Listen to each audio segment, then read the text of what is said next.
ប្រសិនបើអ្នកហន់អ្នកអាចសម្រាប់មួយផ្លែតចុះប៉ុន្តែមិនត្រូវបោះបង់ឡើយត្រូវចាំថាភាពជោគជ័យពិតប្រាកដគឺមិនមែនបានដល់ងាយស្រួលនោះទេចូលសម្រាប់ដើម្បីប្រមូលកម្លាំងសាជាថ្មីខ្ញុំជឿថាអ្នកច្បាស់ជាអាចធ្វើបានគ្រប់យ៉ាងតាមតែអ្នកប្រាថ្នាកាលពីមុនខ្ញុំក៏មានរឿងបាក់ទឹកចិត្តជាច្រើនដូចជាអ្នកអញ្ចឹងប៉ុន្តែខ្ញុំអាចជំនះវាបានខ្ញុំអាចធ្វើឲ្យជីវិតរបស់ខ្ញុំប្រសើរ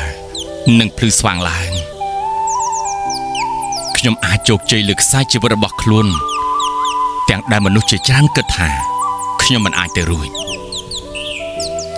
ប៉ុន្តែពេលនេះលទ្ធផលរបស់ខ្ញុំគឺបានបង្ហាញគ្រប់យ៉ាងខ្ញុំជឿថាថ្ងៃណាមួយអ្នកក៏ដូចគ្នា